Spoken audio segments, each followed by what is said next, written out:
मंडळी, मी शुभदा सूर्यकांत चांगुडे शर्वाय नॅचरल्स मध्ये आपलं स्वागत करते आहे.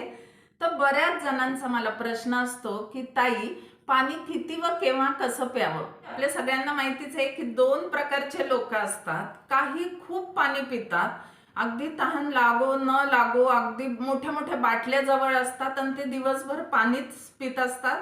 आणि काही लोक असे असतात की दिवस दिवस पाणीच पित नाही. अति तेथे माती. तुम्ही खूप जास्तही पाणी पिऊ नका किंवा तुम्ही खूप कमीही पाणी पिऊ नका. जास्त पाणी प्यायले तर ते सुद्धा शरीराला हानिकारक आहे, कारण तुमच्या किडनीवर लोड येतो, त्यामुळे ती फिल्ट्रेशन ऍक्शन बरोबर करत नाही. आणि अति पाणी पिलं तर वेळ आली तर तुमच्या मेंदूलाही सूज येऊ शकते. अगदी कमी पाणी प्यायले तरी काय होतं, तुमची युरिन अशी पिवळट रंगाची येईल, तुमच्या स्किनवर त्याचा परिणाम दिसेल, सुरकुतलेली स्किन दिसेल, असा ग्लो दिसणार नाही. नक्की किती पाणी प्यावं. तर आपलं शरीर हे साधारण 60 ते 75% हे पाण्यानेच बनलेलं आहे. त्यामुळे पाणी हे खरंच आपल्या शरीराला खूप उपयोगी आहे. आता किती पाणी प्यायचं, तर आपल्या शरीराला जेवढी शरीराची मागणी असेल तेवढं प्यावं. तहान लागली की प्यायचं. एका तासामध्ये थोडंसं तरी पाणी आपल्या पोटात गेलं पाहिजे, हे सगळ्यांनी लक्षात ठेवावं. पाणी कधीही प्लास्टिकच्या बाटलीत घेऊ नका. याकरता माझा एक वेगळा व्हिडिओ बघा, त्याच्यात मी स्ट्रक्चर्ड वॉटर काय असतं ते दिलेलं आहे. म्हणजे तुम्ही तांब्याच्या भांड्यातलंच पाणी प्यायचं आहे, पण ते पाणी 5 तासापेक्षा त्या तांब्याच्या भांड्यात नको. 5 तासानंतर ते भांडं घासलंच गेलं पाहिजे. तुमच्याकडून घासणं होत नसेल तर मी काही पट्ट्यांचा उपाय सांगितला होता. तांब्याच्या पट्ट्या मिळतात, या 99.99% प्युअर असतात. तुमच्या स्टीलच्या बाटलीत किंवा स्टीलचं पाण्याचं भांडं त्याच्यात तुम्ही ठेवू शकता. दर 6 तासांनी ती पट्टी तुम्ही घासून टाकू शकता. असं पाणी पिऊ नये. तर मंडळी, बऱ्याच जणांना काय सवय असते, ते ग्लास घेतात आणि असं वरतून पाणी पितात. पण तसं करू नका, कारण तसं पाणी जर तुम्ही प्यायलं ना तर त्याच्या बरोबर हवा सुद्धा पोटात जाते आणि तुम्हाला नंतर पचनाच्या तक्रारी या सुरू होते. कधीही फ्रीज मधनं काढलेलं एकदम गार पाणी बाहेरून आल्या पिऊ नका. बाहेरून आल्यापेक्षा फ्रीज मधलं पाणी पिऊच नका. हे चांगला म्हणजे आपला माठ आहे. तुम्ही खूप गरमही पाणी पिऊ नका किंवा खूप थंडही पाणी पिऊ नका. शरीरातला अग्नी हा मंदावला जातो आणि त्याचा शरीरावर वाईट परिणाम होतो. पाणी हे आपल्या बॉडी टेम्परेचर इतकं पाहिजे किंवा थोडंसं जास्त, म्हणजे कोमट पाणी हे शरीराला अतिशय चांगलं आहे. सकाळी उठल्या उठल्या तुम्ही कोमट पाणी ग्लासभर पिऊ शकतात. किंवा तुम्हाला जर वाटलं की आता माझ्या शरीराची कपॅसिटी आहे, मी अजून 1-2 ग्लास पिऊ शकतो, तर तुम्ही सकाळी सकाळी हे कोमट पाणी तुम्हाला हवं तेवढं पिऊ शकतात. पण मंडळी, कसं प्यायचं, तर अगदी असं घटाघट प्यायचं नाही, तर सिप बाय सिप, म्हणजे एक छोटासा घोट घ्यायचा आणि तो पूर्ण तोंडात घोळवायचा.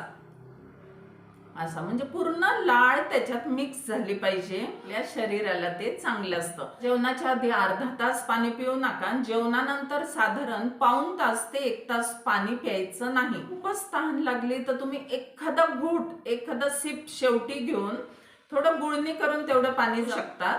किंवा जेवताना खूपच कोरड पडली तर तुम्ही एखादा सिप घेऊ शकता. हे पाणी का प्यायचं नाही, थोडंसं लॉजिक लावावं मंडळी. आपल्या पोटामध्ये हे अन्न पचन करण्याकरता काही गॅस्ट्रिक ज्यूस, काही ऍसिड्स हे तयार झालेले असतात. हे बघा, तुमच्या लक्षात येईल, कधी कधी आपल्याला खूप भूक लागते ना, तर कुठून तरी वास जरी आला ना एखाद्या चांगल्या पदार्थाचा, तर आपण काय म्हणतो, माझ्या पोटात कावळे खोकलायला लागलेत, म्हणजे अशा काहीतरी आवाज यायला लागतात. हे कसले आवाज असतात, तर तुमचे गॅस्ट्रिक ज्यूस सिक्रेशन हे सुरू झालेलं असतं. त्यामुळे जेवण झाल्या पाणी प्यायचं नाही. जेवणानंतर तुम्ही एखाद्या तासाने भरपेट पाणी पिऊ शकतात आणि जेवणाच्या आधी अर्धा तास प्यायचं नाही. का, तर आपले ऍसिड्स एकदम डायल्यूट होऊन जातील, पातळ होऊन जातील आणि मग आपलं पचन व्यवस्थित होणार नाही. तुम्हाला अगदी खूपच असं वाटत असेल जेवताना मला ठसका लागू शकतो, इमर्जन्सी येऊ शकते, तर तुम्ही थोडंसं पाणी घेऊन जवळ बसू शकतात, पण ते शक्यतो पिऊ नका. कधीही उभ्या किंवा चालत पाणी पिऊ नका. तर बऱ्याच जणांना काय सवय असते, जेवण झालं की आपण ताट सिंक जवळ ठेवतो, हात धुतो आणि परत इथे यायचं, कोण तसदी घेईल, कंटाळा करतो, म्हणून तिथेच उभं राहून मासभर पाणी पिऊन घेतो. तर कृपया असं करू नका. एक चक्कर परत होऊ द्यात, पण तुम्ही पाणी हे पाऊण तास ते 1 तासानंतरच प्या. आणि मंडळी, तुम्ही जर बाकी सगळे खाण्यापिण्याचे नियम पाळले, अगदी तुम्ही ऑर्गॅनिक खाल्लं, तुम्ही मिलेट्स खाल्ले, तुम्ही वेळा पाळल्या, पण जर तुम्ही पाण्याचे नियम पाळले नाही ना, तर सगळं पालथ्या घड्यावर पाणी. खाण्यानंतर लगेच पाणी पिणे हे विष समान आहे. तर सकाळची लाळ ही अतिशय महत्वाची असते, त्यामुळे उठल्यावर 5 मिनिट तुम्ही पाणी प्यायला द्या. एक तर कोमट पाणी करून घ्या, बॉडी टेम्परेचर पेक्षा थोडंसं जास्त, की बोट अगदी आरामात बुडवू शकू इतकं. काही लोक गरम पाणी प्या म्हटल्यावर एकदम उकळतं पाणी पितात, तर तसं पाणी पिऊ नका. तर कोमट पाणी घ्या. अगदी कोमट पाणी करायला वेळ नसेल तर तांब्याच्या भांड्यातलं घ्या. एकदम उठल्या उठल्या माठातलं पाणी घेऊ नका, घोट घोट घेऊन प्या. मग तुम्ही 1 ग्लास, 2 ग्लास, 3 ग्लास तुमच्या कपॅसिटी प्रमाणे प्या. तर अंदाजे आपला 2.5-1 लिटर तरी दिवसभरात पाणी गेलं पाहिजे. आणि जे खूप श्रमाचे कामं करतात त्यांनी 3-4 लिटर पर्यंतही प्यायला हरकत नाही. तर आता पाणी म्हणजे काय, नुसतंच पाणी नाही, तर तुम्ही काही ज्यूस घेत असाल किंवा काही ताक पित असाल तर सगळं पाणी मिळून 2.5-3 लिटर, किंवा ज्यांना खूप तहान लागते त्यांनी 4 लिटर पर्यंत घ्यावं. आता जेवताना काही जणांना तहान अगदी त्यांना सहन नाही होत, त्यावेळेस तुम्ही थोडं थोडं ताक पिऊ शकतात किंवा एखादा फ्रूट ज्यूस घेऊ शकतात. पाणी पिण्याचे भरपूर फायदे पण आहेत. तुमच्या संधिवातात खूप फायदा होऊ शकतो. तुमचं वेट लॉस किंवा वेट मेंटेन याच्याकरता पाणी पिणं अतिशय चांगलं आहे. तुमच्या शरीरातली घाण साफ करणं म्हणजे टॉक्सिन्स बाहेर फेकणं, याच्याकरता सुद्धा पाणी अतिशय गरजेचंच आहे. तर पाणी आहे तर जीवन आहे, पाण्यामुळे सगळं आहे.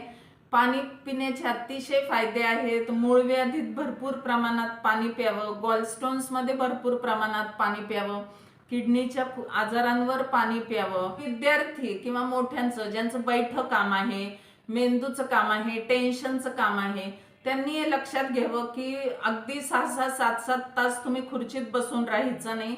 1 तासात एक 5-7 मिनिटं काढून एक चक्कर मारून यायचा व थोडंसं पाणी प्यायचं. आपलं टेन्शन रिलॅक्स होणं, आपला मूड चांगलं होणं याच्याकरता सुद्धा पाण्याचं खूप जास्त महत्व आहे. तुम्ही जर 1.5 लिटर पेक्षा कमी पाणी प्यायलात ना, तर तुमची बॉडी डिहायड्रेट व्हायला लागेल.